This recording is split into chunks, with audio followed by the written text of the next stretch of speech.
बुआ जी कब जाओगी? शांति निवास में बेहद शांति थी, लेकिन ये शांति कब तक थी किसी को कुछ पता नहीं था। शांति के घर में शांति और उसकी दोनों बहुएं आपस में बैठकर हंसी ठिठोली कर रही होती है। तभी उनके घर का फोन बजता है। अपने घर का फोन बजता देख रागिनी अपनी जेठानी को कहती है, दीदी प्लीज़ फ़ोन उठा लो ना, मेरे पैर में बहुत ज़्यादा दर्द हो रहा है। रागिनी, तुम भी ना बहुत कामचोर हो, मतलब 2 कदम चलने में तुम्हारे पैर में दर्द हो रहा है। उन दोनों की बात सुनकर शांति खुद ही उठती है और फ़ोन उठा लेती है। हेलो, कौन? लीला बोल रही हूँ। अपनी ननद को भूल गई क्या? अरे जी आप आज कैसे याद कर लिया? अब तू तो हमें याद करती नहीं, तो हमने सोचा क्यों ना हम ही तुझे याद कर ले। वैसे हम तुझे बता दें कि हम तेरे घर आ रहे हैं रहने के लिए। कुछ दिन रहेंगे फिर अपने घर आ जाएंगे। अच्छा, ये तो बहुत अच्छी बात है। वैसे भी ये घर भी आप ही का है। इतना बोलकर लीला फ़ोन कट कर देती है। वहीं शांति अपनी बहू के पास जाती है और कहती है, बहू तुम्हारी बुआ सास आ रही हैं, उनका ख्याल रखना। वैसे तो वो बहुत अच्छी है। शांति ये बात बोल रही थी कि तभी शांति का बड़ा बेटा विकास आता है। माँ ठीक कहती है, तुम्हें पता है बुआ बहुत अच्छी हैं।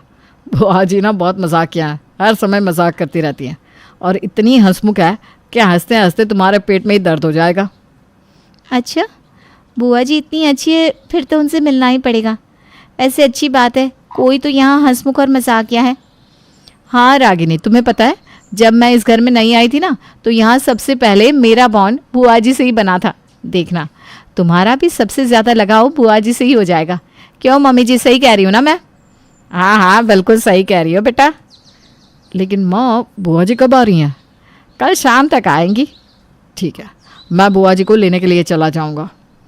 इतना बोलकर सभी अपने अपने कामों में व्यस्त हो जाते हैं और अगली सुबह ही बुआ घर पर आ जाती है। सुबह सुबह बुआ को घर पर देखकर विकास और शांति हैरान हो जाते हैं। अरे जी आप यहाँ? आप तो शाम तक आने वाली थी ना? हाँ बुआ जी, अब तो शाम को आने वाली थी ना, तो मैंने सोचा ऑफिस से आते वक्त आपको लेते हुए आऊँगा, लेकिन अब तो अकेले ही आ गई। अरे आ गई तो क्या हुआ, तुम लोग नहीं चाहते कि हम यहाँ आए? अरे ऐसी बात नहीं है बुआ जी, आप यहाँ आई हमें तो खुशी हो रही है, लेकिन आपको यहाँ आने में दिक्कत हुई होगी ना, इसलिए हम आपसे बोल रहे हैं। अगर आप हमें बता देती तो मैं ही आपको लेने आ जाता। अब छोड़ ना, क्या फ़ायदा, अब तो हम आ गए। हमने सोचा चाहे शाम को आऊँ या सुबह, आना तो है ही। घर में बुआ की आवाज़ सुनकर मोहिनी और रागिनी हॉल में आते हैं और अपनी बुआ जी के पैर छूते हैं। छोटी बहू को देखकर बुआ उसे आशीर्वाद देते हुए कहती है, अरे शांति, बहू तो बड़ी अच्छी लाई हो। वैसे छोटी बहू, हम तुमको बता दे, हम तुम्हारी बुआ सास हैं।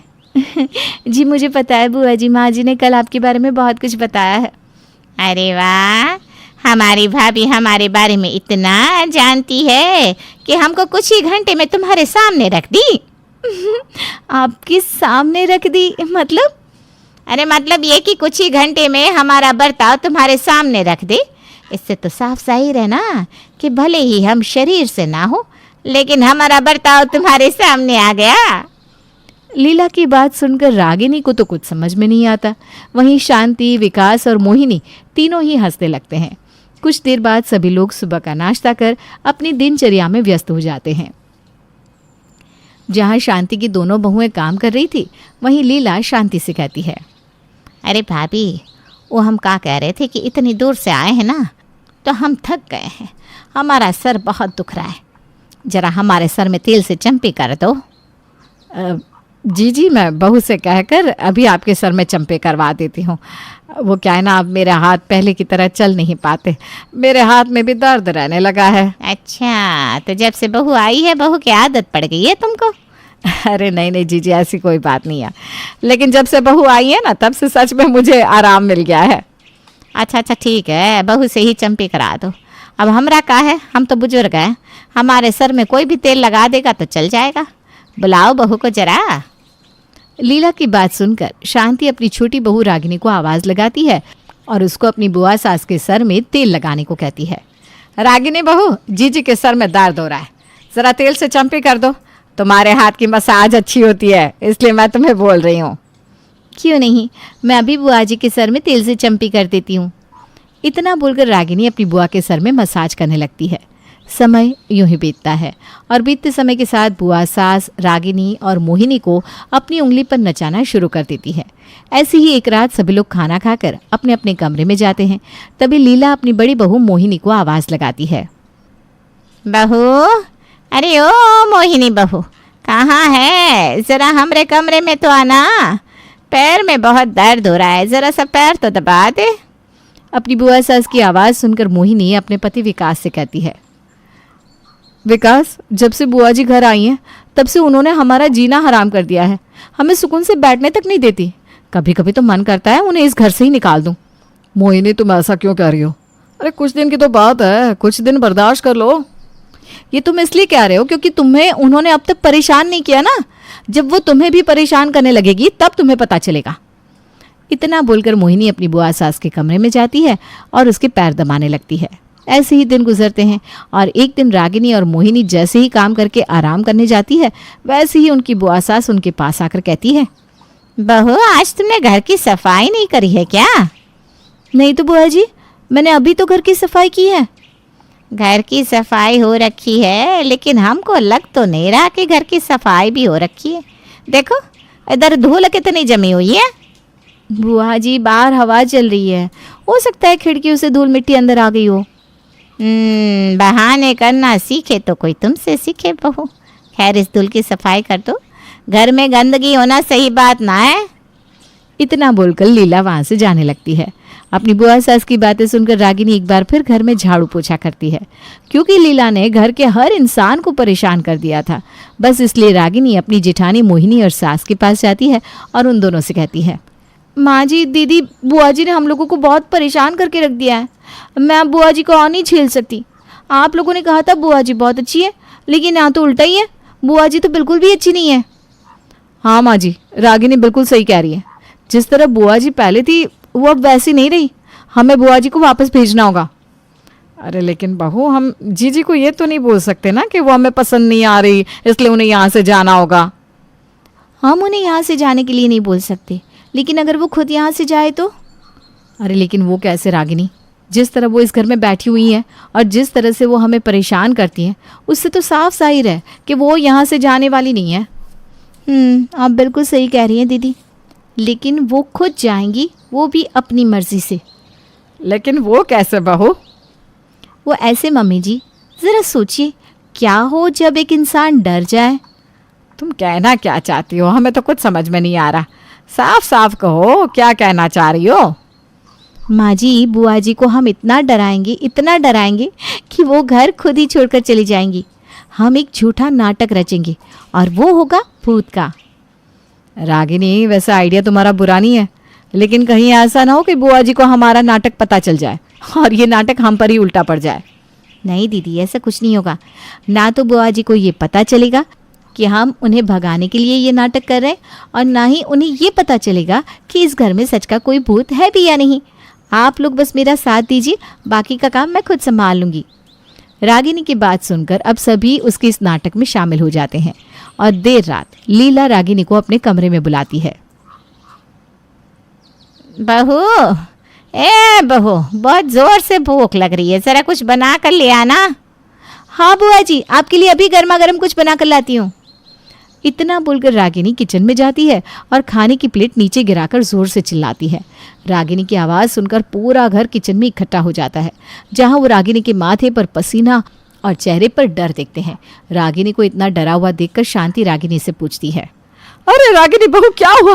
इतनी डरी हुई क्यों है? माँ जी, अपने घर में कोई है। मैंने किसी को देखा था, किसी की परछाई देखी मैंने। ये कैसी बात कर रही हो रागिनी? हमारे घर में हमारे परिवार के अलावा और कोई नहीं है। अजी आप चुप रहिए। आप देख नहीं रहे रागिनी कितनी डरी हुई है?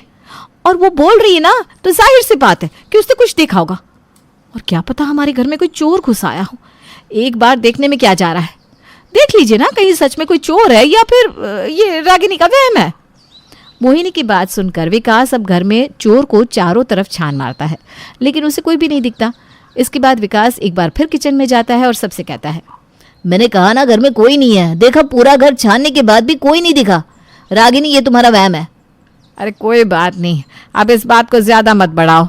रागिनी बहू, तू जा अपने कमरे में आराम कर और मोहिनी बहू, तू बुआ को कुछ खाने को दे दे। अपनी सास की बात सुनकर मोहिनी हाँ में जवाब देती है और बुआ सास के लिए खाना निकालने लगती है। इस तरह अब सभी लोग अपने अपने कमरे में चले जाते हैं। ऐसे ही अगली सुबह मोहिनी किचन में बर्तन धो रही थी, तभी उसे ऐसा एहसास होता है जैसे मानो उसके पीछे कोई खड़ा है। मोहिनी पीछे पलटती है, लेकिन उसके पीछे कोई नहीं था। ये देखकर मोहिनी काफ़ी डर जाती है और वो सभी को आवाज़ लगाकर किचन में बुलाती है। बहू, अब तुझे क्या दिख गया? रात को तो रागिनी बहू को कुछ दिखा था, अब तुझे भी कुछ दिख गया क्या किचन में? हाँ बुआ जी, आप बिल्कुल सही कह रही हैं, लेकिन बस फ़र्क इतना है कि रागिनी ने कुछ देखा था, लेकिन मुझे कुछ दिखा नहीं, बल्कि मुझे महसूस हुआ, मुझे ऐसा लग रहा था मेरे पीछे कोई खड़ा है, लेकिन जैसे मैं पीछे पलटी कोई नहीं था। हो ना हो इस घर में ज़रूर कुछ है। अरे ये तेरा वहम है। अरे घर में भला भूत होता है क्या?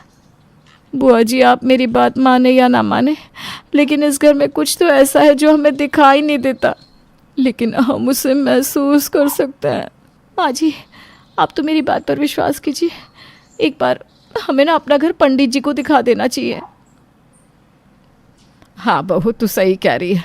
कभी कभी तो मुझे भी एहसास होता है कि इस घर में कुछ है, लेकिन मैं इस घर की बड़ी हूँ ना, इसलिए मैं किसी को ये बात बताकर डराना नहीं चाहती थी। मम्मी जी, अगर किसी बाबा से अपना घर दिखाना है ना, तो मेरी नज़रों में एक बाबा जी हैं। वो बहुत ही सिद्ध और जाने माने बाबा हैं। अगर आप कहें तो क्या मैं उन्हें अपने घर लेकर आ सकती हूँ? हाँ बहू, तू जल्दी से जल्दी इस घर में किसी बाबा को लेकर आ।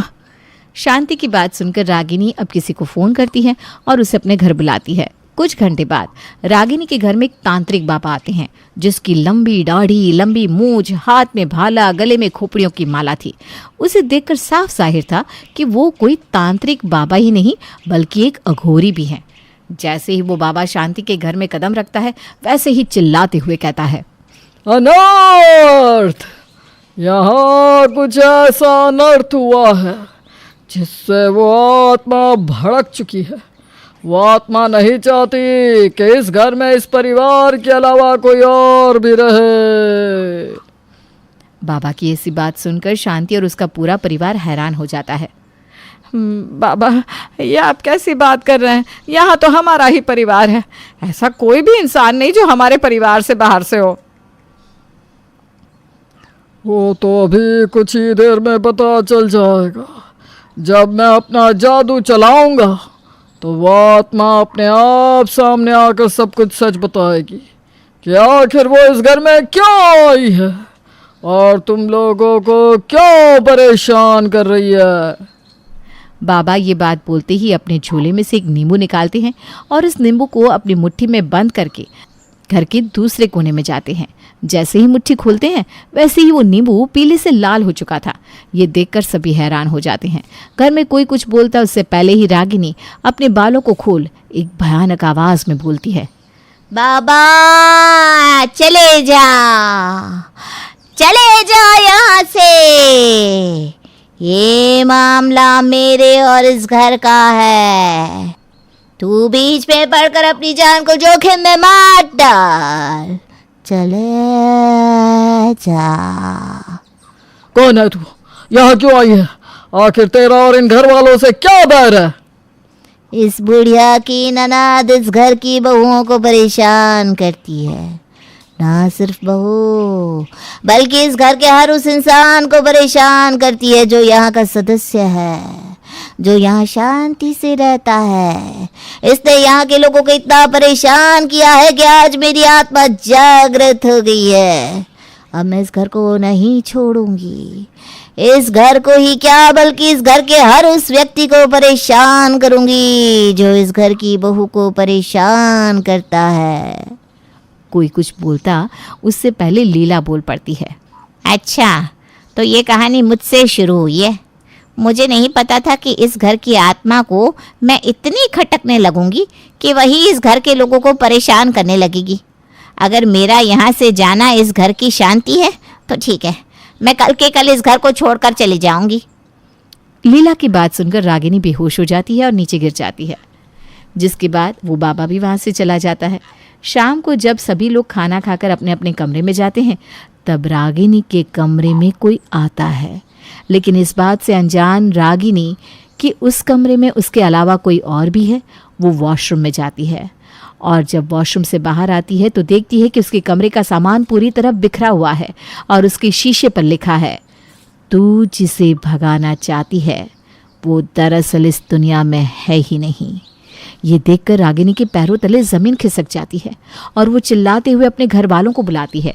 जब उसके घर वाले रागिनी के कमरे में आते हैं और उसके कमरे की ये हालत देखते हैं तो सभी लोगों के रोंगटे खड़े हो जाते हैं। बहू, ये क्या किसने किया? पता नहीं माँ जी ये किसने किया। मैं तो वॉशरूम गई थी और जब वॉशरूम से बाहर आई तो ये सब देखा। मुझे तो समझ में नहीं आ रहा कि आखिर अब हमारे साथ ये कौन कर रहा है।